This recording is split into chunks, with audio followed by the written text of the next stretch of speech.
Hey guys, how's it going? It's 8-Bit Eric. Welcome back. We're going to do another news roundup.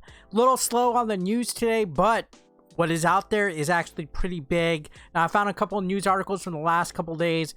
If you want to skim around this channel, I have timestamps down below, so you don't have to watch the full video if you don't want to. You can actually go and pick what timestamp or chapter perks your interest the most. So without any further ado, let's get right to it. Our first story I want to talk about because it involves some franchises that I grew up with. Some of my favorite franchises like Power Rangers, G.I. Joe, and Transformers. In fact, all three of these are going to be getting some RPG games.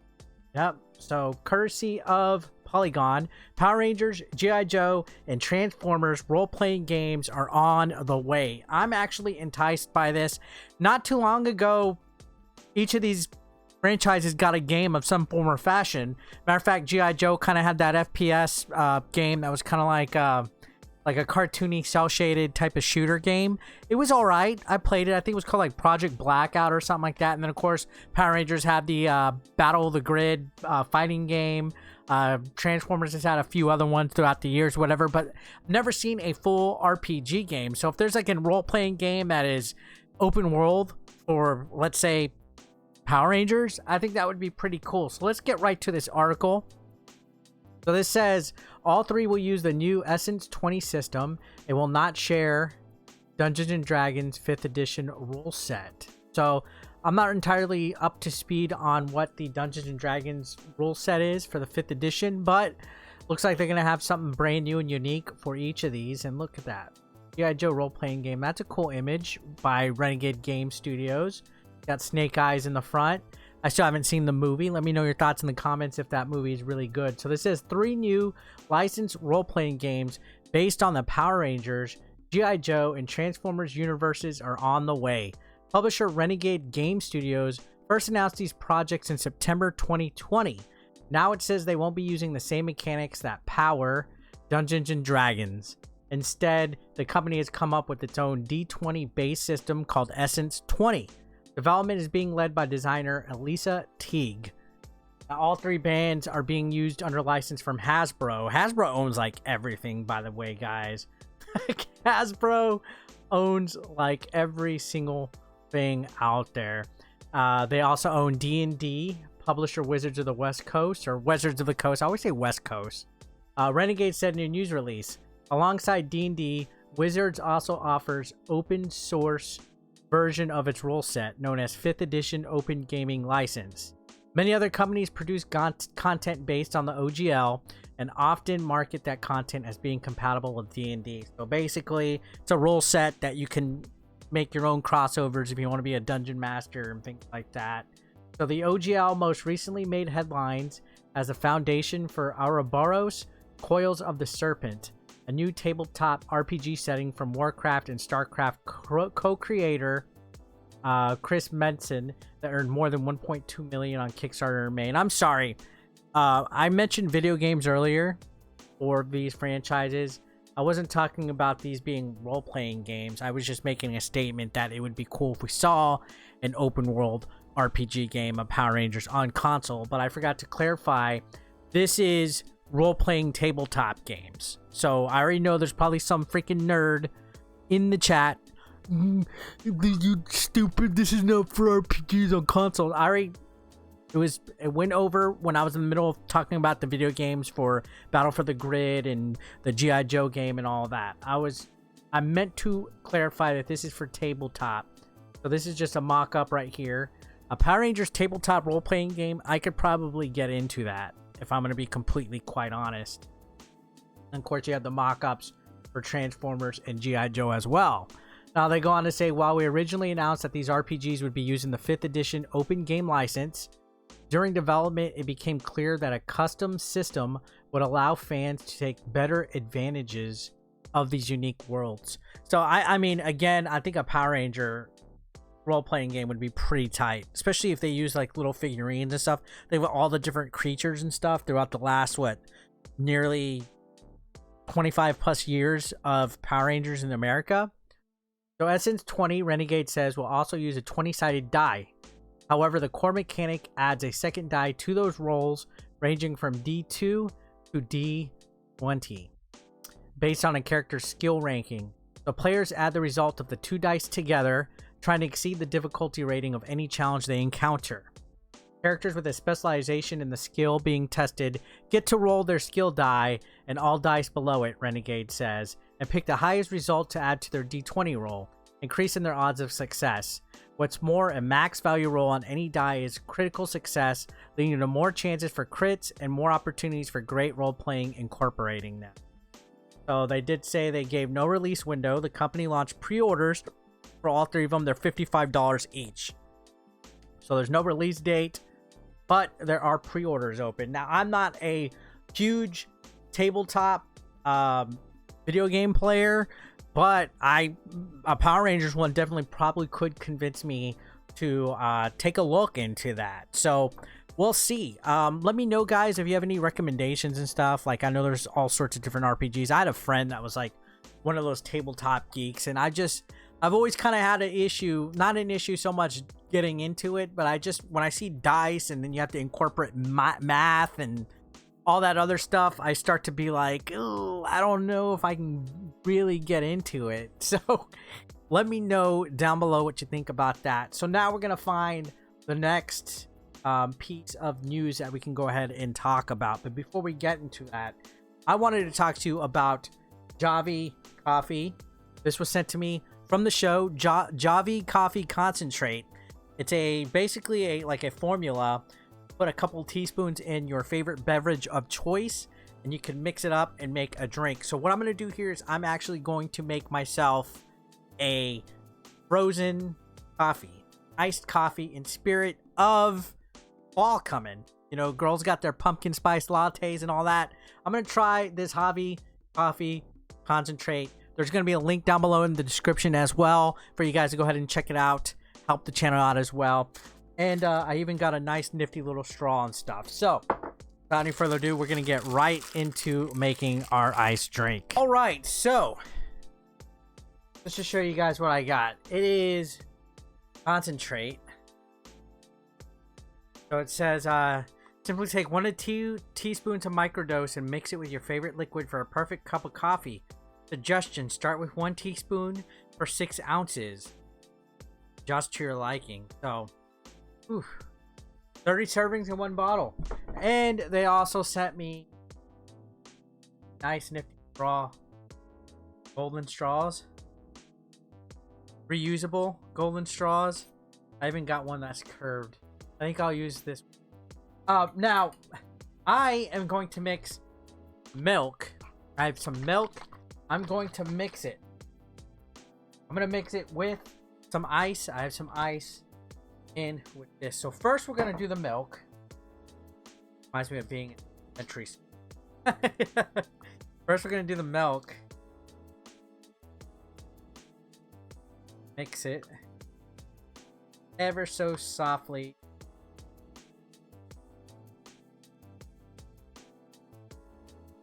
Oh, that actually got pretty. All right, so about that, I have something floating in. All right, so I guess it was just my imagination. Now we're going to open this up. Coffee tends to make me stay awake for many hours, so we're just going to do 1. I have a feeling if I do 2, it's going to be way too strong. All right. Up.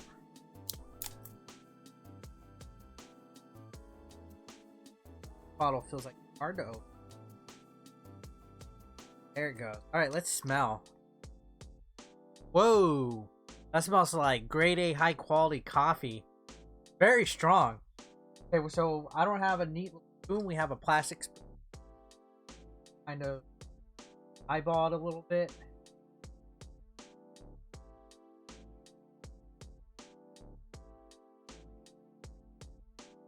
I mixed the milk, and we're going to just kind of stir it a little bit, make myself an iced latte. Again, I do have a link below in the description if you're interested in checking this out. So let's go ahead,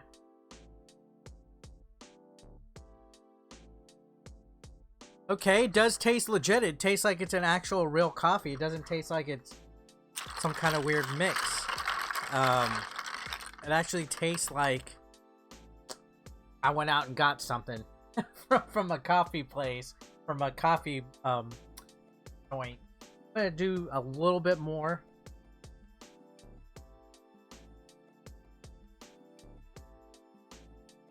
Tiny bit more. Just to see how it is. Again, I'm not a big coffee connoisseur, but I do like frozen and iced coffee a lot more than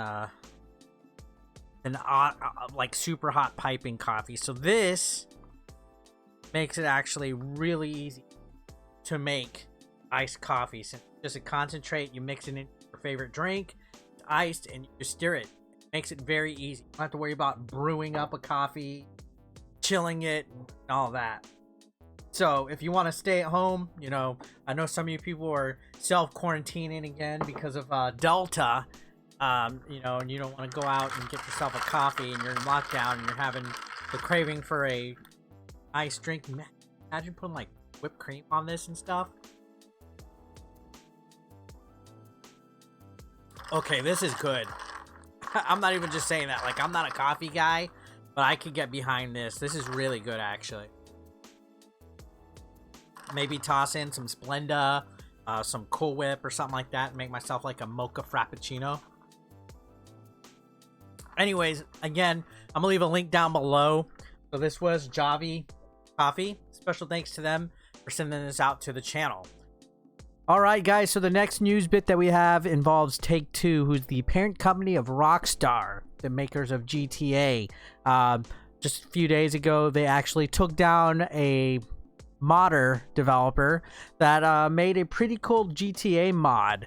They took them down with a lawsuit. So let's go ahead and take a look at this news article. This is interesting because we have all these GTA remastered trilogy rumors coming out and stuff like this, and some of these modders have made everything from a version of Vice City and San Andreas and GTA 3 that can actually run on the Nintendo Switch, among other mods. So let's go ahead and take a look at this article. This is Take-Two suing a group of developers over a modded version of two of its popular games.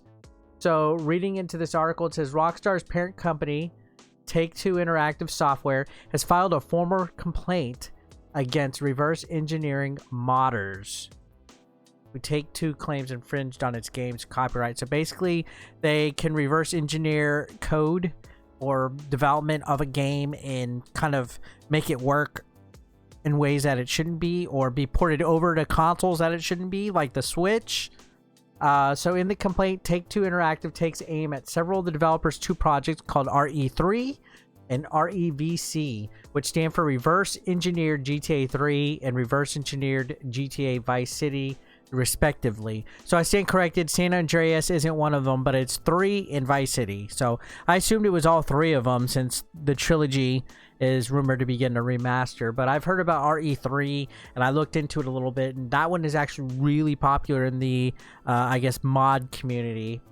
So it says the suit takes aim at 5 individuals who Take-Two claims have developed derivative software code that allowed players to get their hands on the 2 games on any platform, even those that the company hasn't published a game on, such as the PlayStation Vita and Nintendo Switch, which are both 2 consoles that have huge communities that have been begging for these games to be put on them, especially the Switch. People have been wanting these GTA games, especially 5 and Vice City and all that, to be ported over. So with the news of the possible trilogy remaster coming out, people are excited, and it's kind of curious. Again, maybe this is a sign that Rockstar is actually going to be making an official port of these games.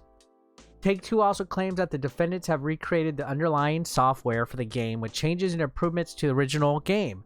The defendants posted the software on the website github.com, which is a site that allows members of the public to view, collaborate on, and distribute software code.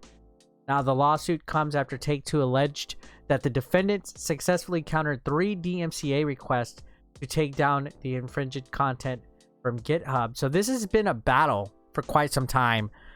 So those counterclaims were filed mistakenly and were not legitimate. In fact, Angelo AAP Pappenhoff, One of the defendants told Eurogamer in June that he was worried filing a counterclaim would initiate a lawsuit, which it did. Now, in the same article, AAP said, "We figured we have a good case for fair use on grounds that we're improving and fixing the game, as well as bringing it to new platforms." But I like to play devil's advocate. I don't think that's how it works with something like a video game. That'd be like me going and getting Avengers Endgame and putting extra scenes and adding CGI to it and taking out scenes and saying I improved it.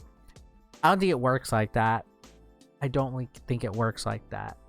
And putting it on VHS, since they said putting the game on new platforms, I just don't think that's fair use. So Take-Two doesn't agree. The company believes that the counterclaims were filed in bad faith and knowingly and deliberately misrepresented to GitHub the contents of the code.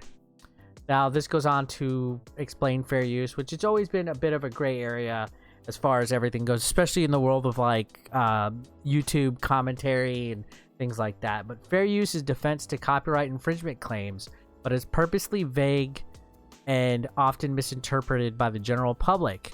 There are 4 factors that court uses to determine whether something's fair use: the purpose and character of the use, which does include whether it's for commercial or for non-profit educational purposes, the nature of the copyrighted work, the portion of the work that was used, and the effect of the use upon the potential market. So you have to really sit down and take care of these, but it's more the court that worries about its uses and stuff like that. YouTube doesn't often try to get involved in the middle of anything legal like that. Now, the last factor is what Take-Two is relying on, according to this article. It's especially in pointing out that the games were able to be used on PlayStation Vita and Switch platforms, as well as distributed for free to the general public. Whether defendants can argue that the work is derivative enough to amount to a fair use defense will be up to the court. This is going to be an ugly court battle, by the way. I think Rockstar is going to win, obviously. They're going to lawyer up and out-lawyer these guys. Reverse engineering, according to TechTarget.com, is the act of dismantling an object to see how it works. The knowledge gained from the practice can be used to recreate the objects or create similar objects with added enhancements. This will be a large factor in the lawsuit for the defense, considering there will likely be an argument about whether the code the defendants use is considered copyright infringement.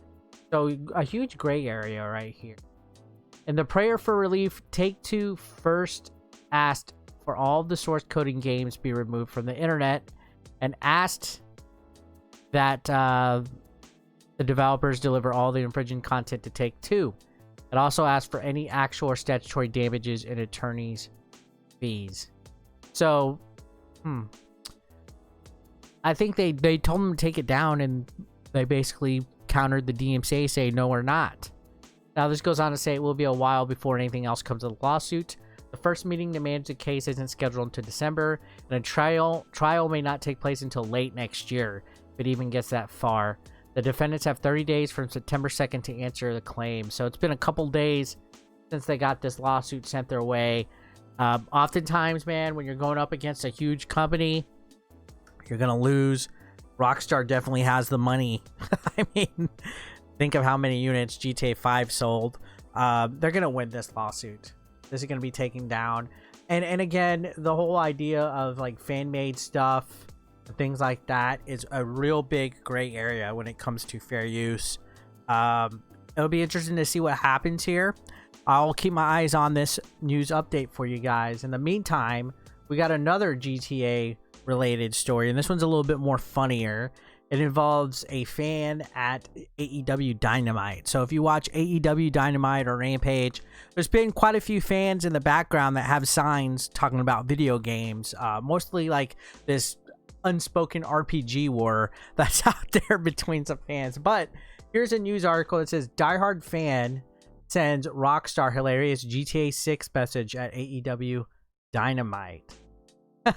So wrestling fans are getting more and more creative with their signs, as a member of the latest AEW Dynamite crowd just took an opportunity to send a clear message to Rockstar Games, demanding an update on GTA 6. Aren't we all demanding updates on GTA 6? So this goes on to say, wrestling and gaming culture continues to overlap in new ways. While we've previously seen wrestling superstars added to some of the biggest games, fans in the crowd are now getting in on the gaming crossovers. So we've seen this. We've seen people put funny signs, have nothing to do with wrestling. Most of these are about gaming. I've seen something about Final Fantasy. I've seen stuff about Kingdom Hearts, other things like that. So as AEW took to Chicago for the go-home episode of Dynamite ahead of All Out, the Now Arena got a little creative in its own right. One particular fan brought a unique sign to the venue, and it said, "Announce GTA 6, sending a clear message to Rockstar." So here it is right here in the background. You can see it right there. And its caption says, "Big Money Matt Hardy was too busy beating up Orange Cassidy to notice the GTA sign." As one of the fastest growing weekly shows on TV today, AEW typically brings in a roughly million US eyeballs during the initial broadcast. When international and replay viewers are factored in, that's a ton of potential exposure to the GTA message. Whether a Rockstar employee was actually tuned in, however, remains a mystery, though there's no denying it's an innovative way to try and reach the dev team. This isn't the first time an AEW crowd has been spotted with some form of gaming discourse on their signs. So here we go. It's morphing into a popular trend. So you can see a few weeks ago, there was a heated Persona 5 debate. And then also right here, play Final Fantasy. So that's pretty funny. And then this goes on to say a few weeks ago, a fan crashed a German broadcast to air out his frustrations. So you can see right here. This is a few weeks ago. My gosh. People just want GTA 6 already. They're waiting. They're tired of waiting. So some dude crashed it. Let's watch this clip. This is posted on Reddit. It'll load. Kämpfen teilgemacht. Auch bin ich schlauer als Emily Modecki. Und da sind auch tatsächlich noch viele erstaunt. Weil du, die halten nicht alle für total dumm, aber du bist eigentlich gar nicht so dumm. Guten Tag, Laser, mein Name. Ich würde gerne wissen, wo zur Hölle ist GTA 6? Ich warte immer noch auf GTA 6 seit 8 Jahren. GTA 6, da warte ich seit 8 Jahren. Ich bin erschrocken. GTA 6. I need translation, but he basically crashed the show to ask Rockstar to hurry up and release GTA 6 already. Nee, das brauche ich nicht, weil ich hab ja 5 noch nicht mal durch. Hey, that's a nice dressed security guy right there. Pretty random and interesting. I'm surprised they allowed him to be on that long. That almost seems like that might be scripted. So yeah, GTA 6. Where is it, Rockstar? Do I have to crash TV shows and make wrestling signs in order for you guys to hurry up with the game? Anyways, guys, pretty funny. Now, let's talk about Sonic Colors Ultimate. This just recently got, I guess, ported over to next-gen consoles, the Switch, and it's on Epic Games. Sonic Colors Ultimate has been one of my most anticipated games coming out. I actually live streamed it yesterday. If you want to check the replay on my channel, I'll leave a link down below as well. But it was my first time playing it. Never experienced it before. And I was like, all right, let's check it out. And I gotta say, for the most part, it's okay. A lot of you Sonic fans definitely hype up Sonic games for me. And I'm gonna steer clear out of pissing you off because you guys are crazy. But there's been a lot of reports of glitches. There's been a lot of reports of problems and stuff. And an unfortunate situation is coming where the person, the studio that helped develop the port is kind of getting all the hate directed towards them.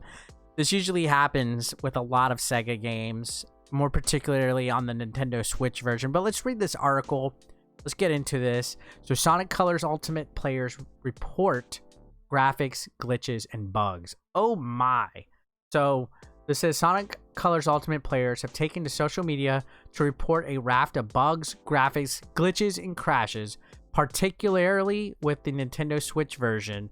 And while I was streaming, a lot of people kept asking me, have I tried the Switch version? Which version was I playing? I got mine on the Xbox Series X. I didn't experience any glitches, didn't experience any major bugs, nothing. It actually ran pretty good for the most part. I steered clear of the Switch version because Sonic and Switch combined does not sound like a fun time to me. A lot of times these ports of games are just garbage. So I steered clear of it. Now, continuing on with the article, it says Ultimate Access, Early Access went live yesterday for those who bought the digital deluxe version. And now Twitter is packed with clips of the game going horribly wrong. So videos show various glitches that cause the graphics to do weird and wonderful things. Here's a snippet. Somebody wrote, "This game costs money."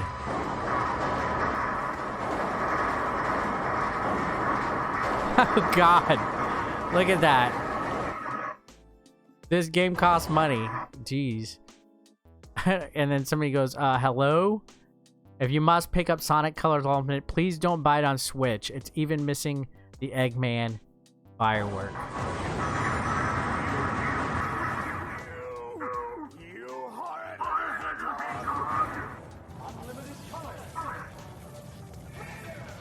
So there's a lot of graphical bugs, glitches, trouble going on, and people are just saying don't buy the Switch version.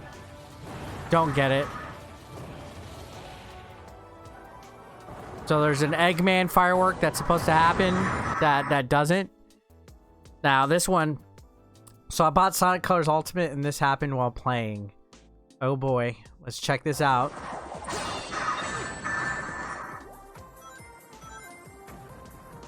Oh God, just endlessly.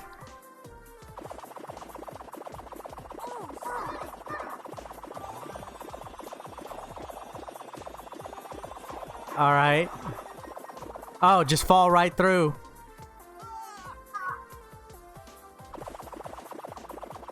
Oh wow, look. Okay, now the Tails respawn is causing issues. Oh God, that looks buggier than fucking Cyberpunk. Sonic Colors Ultimate is a port. You know, somebody in my chat actually made a funny joke saying the Wii version of Sonic Colors runs better than the Switch version. I was like, wow.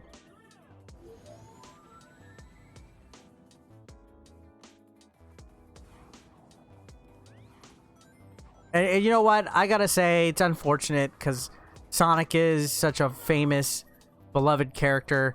And a lot of times, his games are just poorly made. Oh my God. Look at that. He flew right through the ground. My gosh. So you can see there's all sorts of bugs and glitches being reported. This one says, I no longer feel safe playing Sonic Colors Ultimate. Oh my gosh. Oh God. Oh wow. Wow. Jesus. That is so hilarious. I found one tweet that was pretty harsh. So it says Sonic Colors Ultimate is another Sega scapegoat scandal in the making. I'm about to line up just why that is. All the pieces are falling into place for this to be a potential mess for another studio who is foolish enough to cross the path of Sonic the Hedgehog.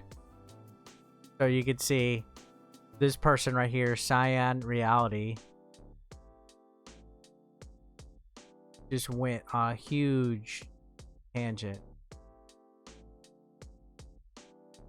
about Sega Switch game port.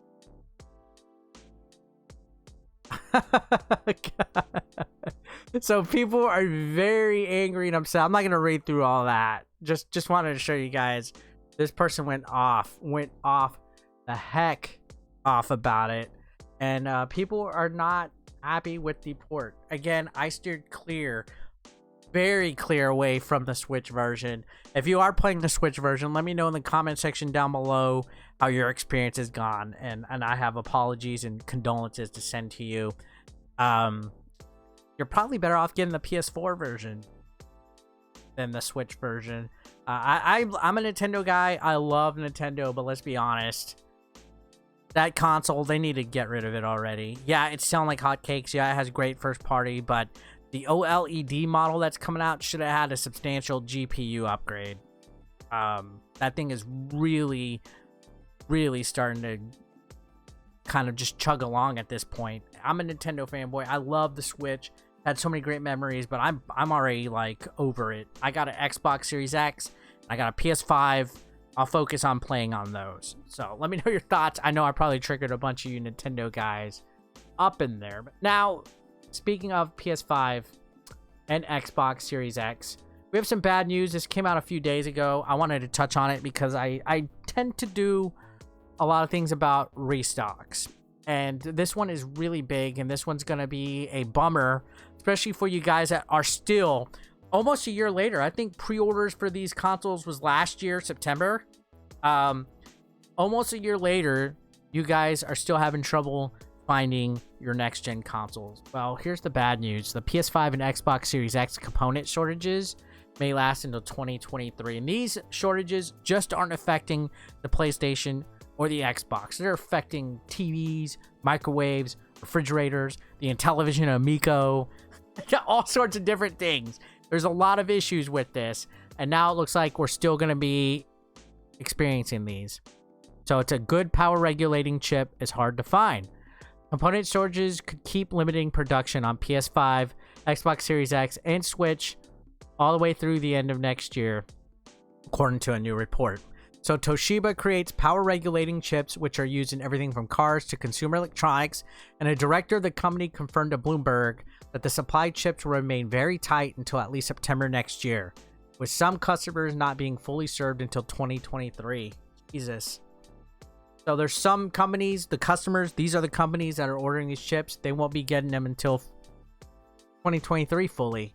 So the Toshiba director, who, parting my Japanese, his name is Takeshi Kambuchi, pointing to both material shortages and high demand outpacing the company's production capabilities as reason for the lack of chips.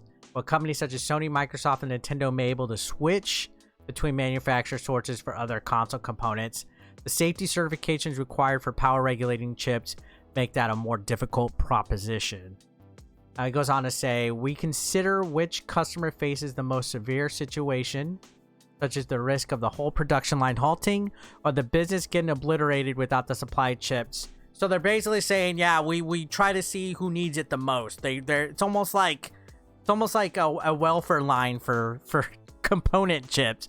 It's crazy how bad this is affected. Now, they go on to say game console makers are among the customers making the strongest demands, and I'm sincerely sorry for their frustration as none of them have 100% satisfaction. I mean, the PS5 and the Xbox Series X and the Switch have all done great, especially because of people quarantining and being locked in the last year and a half or so. People are at home playing video games or using them as stream devices and everything like that. So people want their new consoles. Now, Toshiba's planning to expand its production of power semiconductors in the coming years, which will hopefully cut down on the possibility of similar bottlenecks happening in the following years. Sounds like the component shortage and its impact on video game production may take a while to get back to normal.